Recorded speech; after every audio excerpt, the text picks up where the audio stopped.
지난 토요일 아침의 일입니다. 모처럼 토요일이라 고난잠을 자고 있는데 아내가 아침 일찍부터 일어나서 분주하게 움직입니다. 세탁기를 돌리고 청소기를 가지고 왱왱거리면서 집안을 청소를 합니다. 그리고 옷장에서 옷들을 다 끄집어내는 겁니다. 마침내 고나게 자고 있는데 이부자리를 확 뒤집더니 혼이불을 벗겨내는 겁니다. 지금 뭐 하는 거야? 봄엔 몰라요. 봄이 왔으니까 봄맞이 준비하는 거지요. 사실 직장인에게 토요일이라고 하는 것은 천군과도 같은 휴식의 시간 아닙니까? 늦잠을 잘 수도 있고 게으름을 피울 수도 있는데 더군다나 곤히 자고 있는 사람의 이불을 확 걷어채서 혼이불을 벗겨버리면 참 짜증이 나지요. 근데 여러분 경험상으로 그때는 조심해야 됩니다. 봄맞이 할 적에 내다버릴 1호 품목이 남편이라고 하는 사실을 꼭 잊지 마시기 바랍니다. 어느 분이 어느 봄날의 요란스러운 아침 그런 글을 썼는데 좀 실감이 가지 않습니까? 주부들이 겨울 옷을 들여놓고 이부 정리하는 것은 봄이 왔다는 신호입니다. 그런데 이것 말고 정말 봄이 온 것을 가장 먼저 알려주는 전령사는 나무에 돋아나는 새싹들이지요. 근데 여러분 우리가 봄 그렇게 얘기하는데 봄이 언제부터 언제까지가 봄인가요? 우리가 음력으로 보면은 입춘부터 시작해서 입하까지가 바로 봄입니다. 올해는 입춘이 2월 4일이었고 입하가 5월 6일입니다. 그러니까 5월 6일까지가 음력으로 보면 봄이 되는 거예요. 봄은 1년 중에서 첫 번째 맞는 계절이고 한 해의 시작을 알리는 계절입니다. 그래서 옛날 우리 어른들은 1년직의 제어춘 그런 말을 했어요. 한 해의 계획은 봄에 세운다. 이 봄을 시작하는 것이 입춘입니다. 농가에서는 한 해 농사를 준비하는 그리고 시작하는 날, 이거 입춘으로 봤어요. 옛날 궁중에서는 입춘이 되면은 제술관에게 명해서 하례시를 짓도록 했습니다. 그 중에서 빼어난 시 하나를 뽑아가지고 연꽃무늬 그린 종이에 옮겨서 저렇게 대문이나 대들보나 기둥에다 붙였습니다. 저걸 가리켜서 입춘첩 혹은 입춘방 그렇게 부르지요. 무사태평을 그리고 풍년을 기원하는 그런 뜻을 가지고 있습니다. 봄이 이렇게 다양한 의미를 가지고 있기 때문에 옛날부터 봄을 예찬하는 소리들이 끊이질 않았어요. 조선 건국에 기초를 놓은 삼봉 정도전 같은 이는 봄을 사계절의 대표이자 사계절의 전부다 그렇게 묘사를 했어요. 봄이란 봄의 출생이며 여름은 봄의 성장이며 가을은 봄의 성숙이고 겨울은 봄의 수장이다. 그러니까 사계절의 중심을 이 봄으로 본 거지요. 흔히 소동파로 알려진 시인 소식은 춘야, 이 봄밤이라고 하는 시에서 춘소일각 치천금 이렇게 읊었습니다. 봄밤의 한때는 천금과도 같다. 자, 왜 이렇게 옛 어른들이 하나같이 봄을 예찬했을까요? 우선 봄이라고 하는 그 명칭에 힌트가 들어있는 것 같아요. 우리말로 봄이라고 하는 것을 놓고 학자들이 어디서부터 왔을까? 여러 논란이 있는데 대개 두 가지 해석들을 합니다. 하나는 불의 옛말인 불, 그리고 오다의 명사형인 옴이 합쳐져서 불 더하기 옴, 불옴. 여기에서 리을 받침이 탈락해서 봄이 됐다. 그러니까 봄이라고 하는 것은 뭐냐 하면은 따뜻한 불의 온기가 다가온다. 그래서 봄이다. 이런 해석이 하나 있고요. 또 하나는 봄이라는 단어가 이 본다라고 하는 명사형 봄에서 왔다는 소리입니다. 봄이 오면서 겨우내 얼어붙었던 땅에 생명의 힘이 솟아오르고 풀과 나무에 물이 오르고 꽃이 피고 또 동물들도 활기차게 움직이는 것들을 새로 본다라고 하는 뜻의 새봄이 줄어서 봄이 되었다. 그런 소리입니다.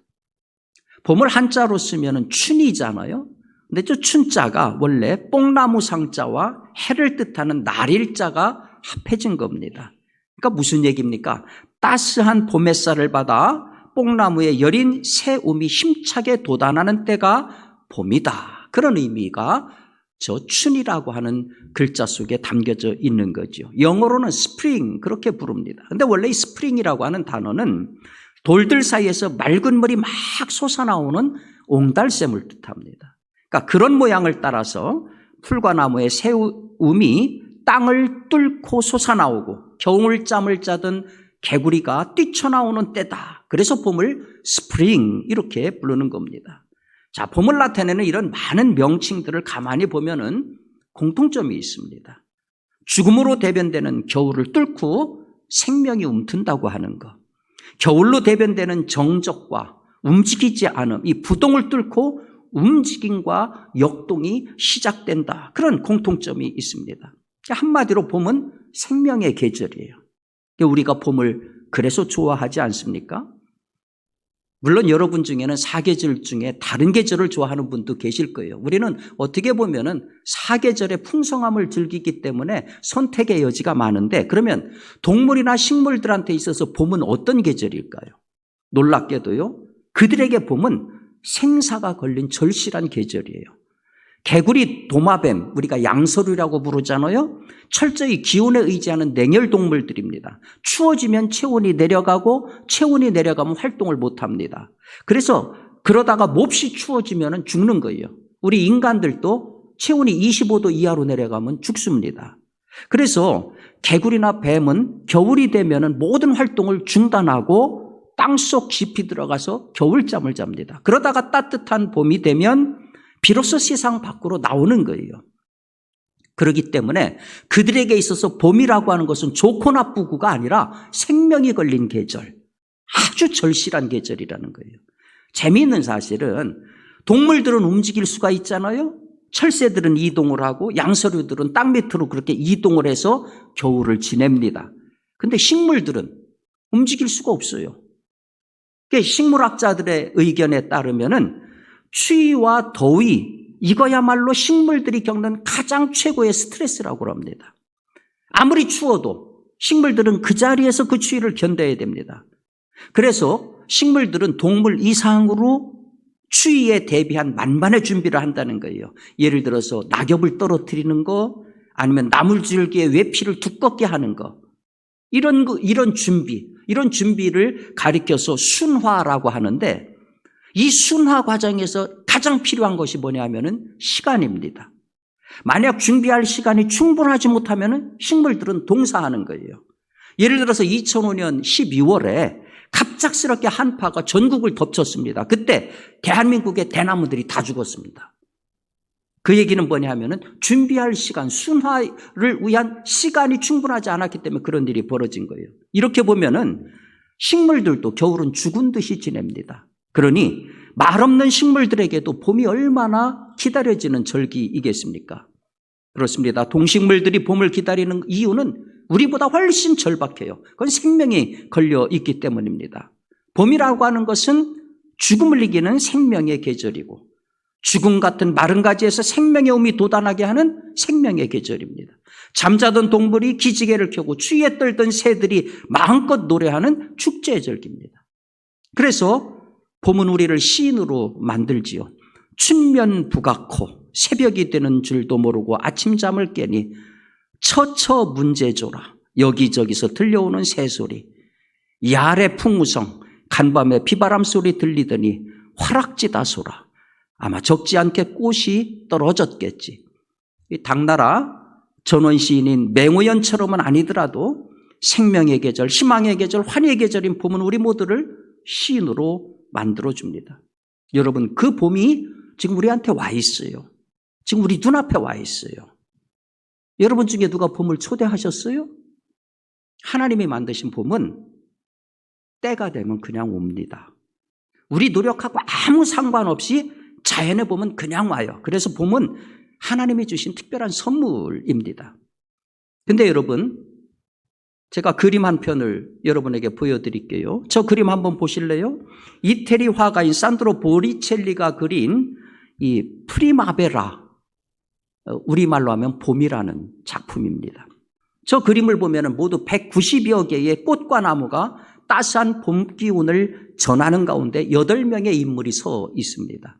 중앙에는 비너스 오른쪽에는 바람의 신인 제피로스가 요즘 클로리스를 잡고 있는데 클로리스 입에서는 지금 꽃이 나오고 있습니다.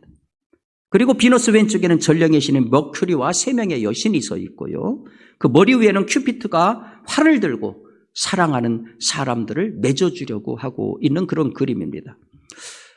보티첼리는 저 그림을 봄이라고 하는 뜻의 프리마베라 이렇게 명명을 했습니다. 그런데 저 그림은 단순히 봄의 정경을 담는 그 차원을 넘어서서 일종의 알레고리다 그렇게 해석을 합니다. 알레고리가 뭡니까? 무언가를 말하기 위해서 다른 어떤 거에 빗대서 설명하는 거, 이게 알레고리죠.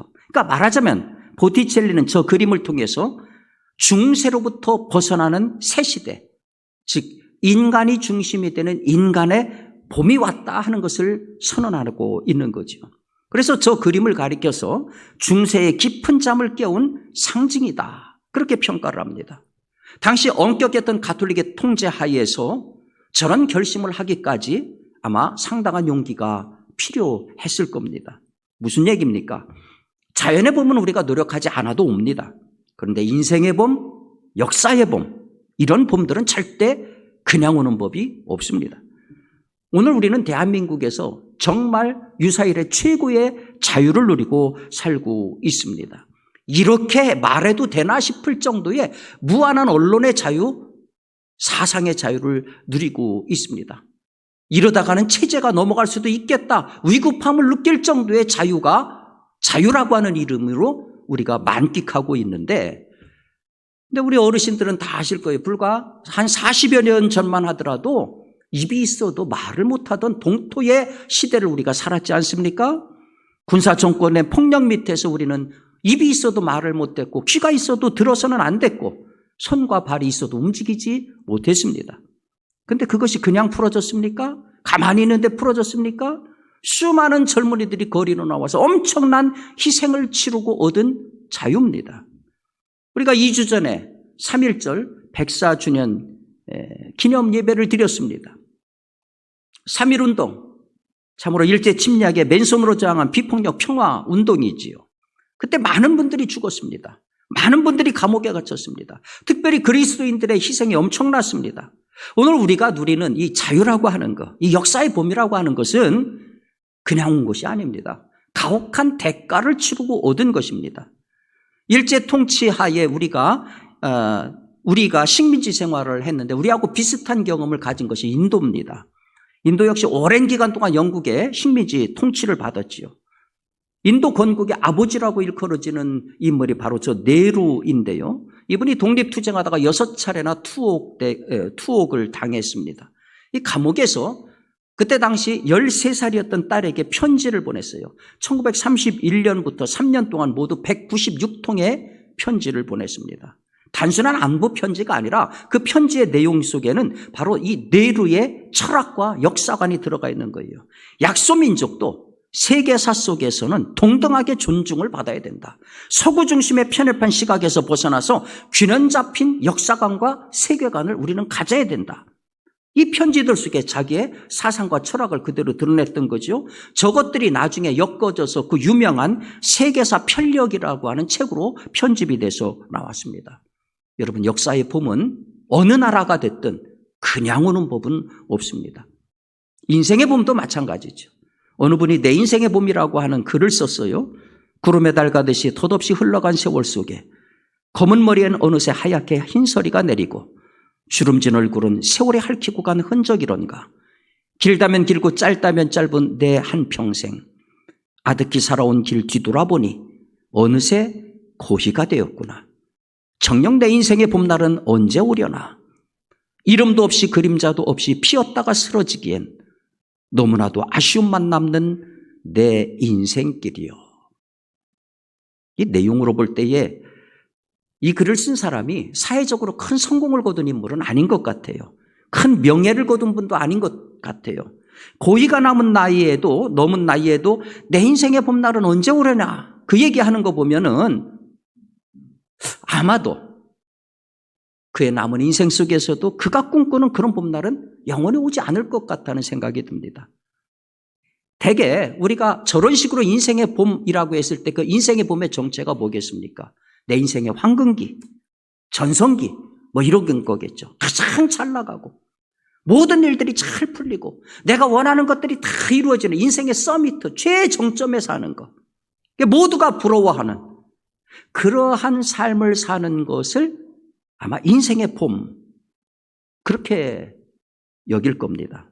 여러분 이런 기준으로 본다면 이 사람은 과연 어떻다고 생각하세요?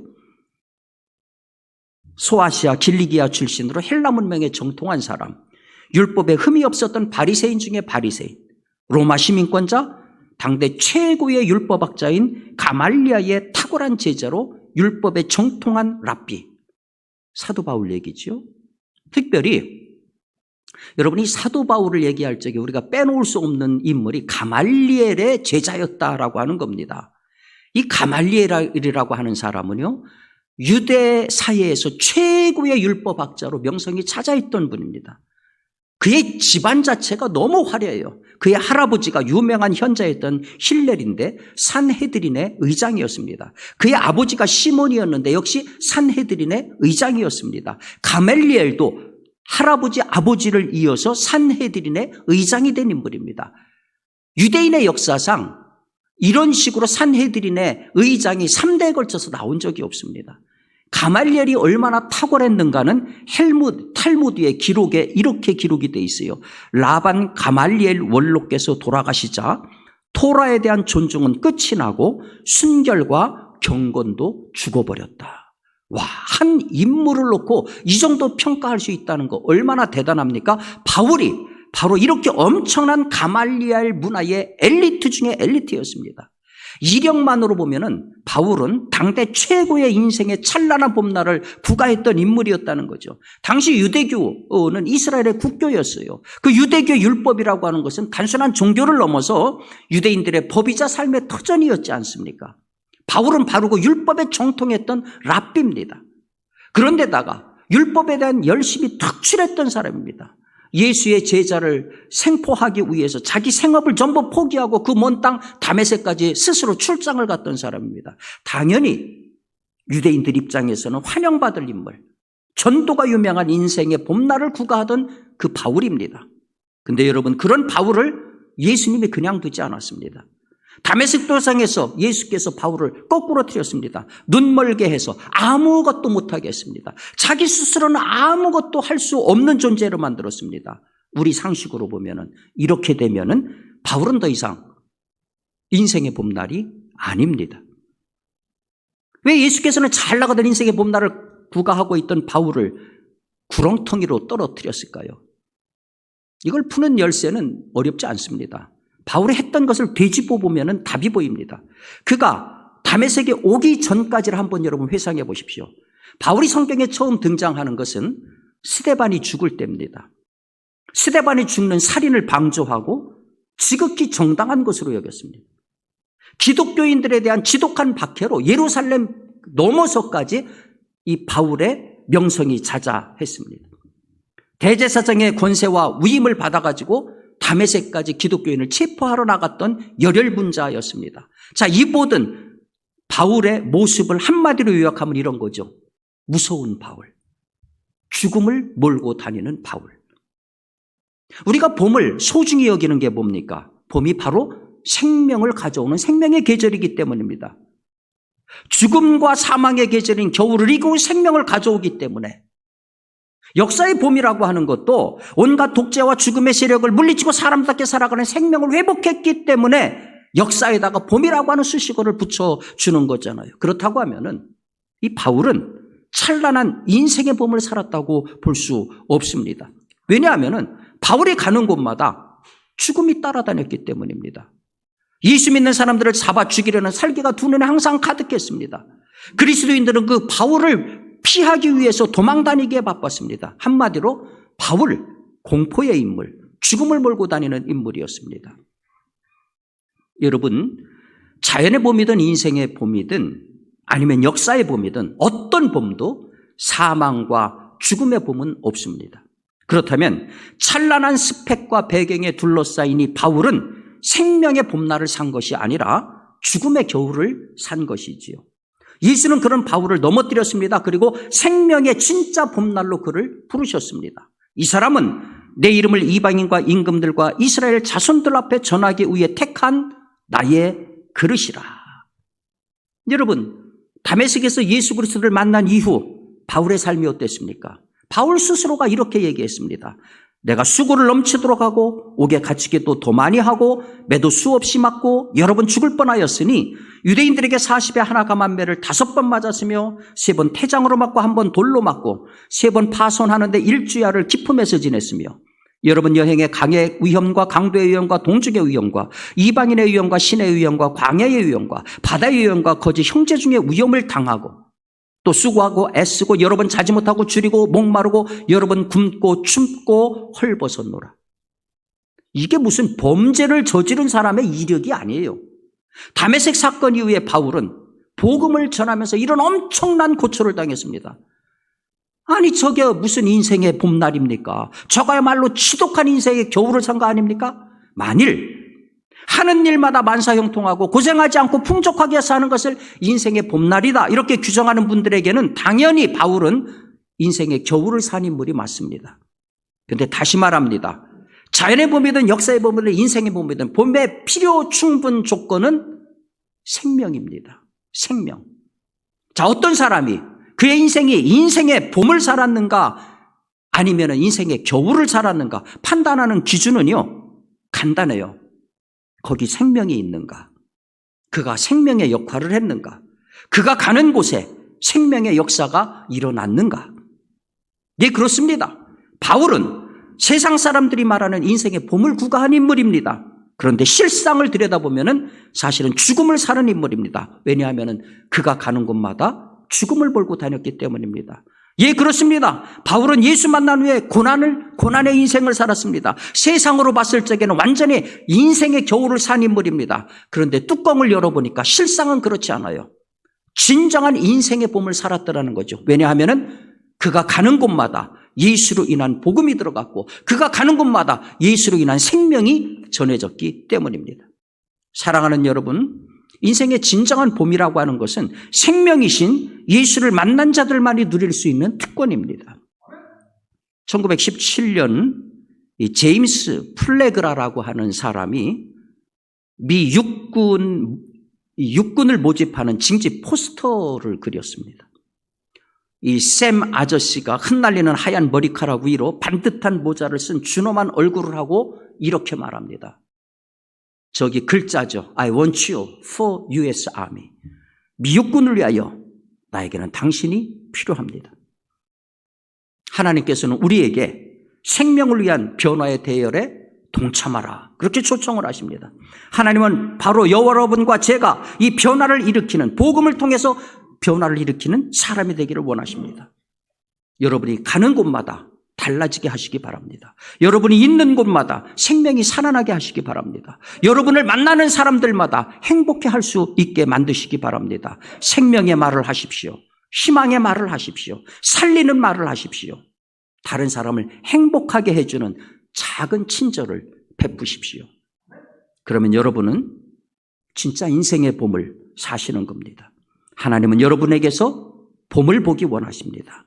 하나님은 여러분에게서 생명 보시기를 원하십니다.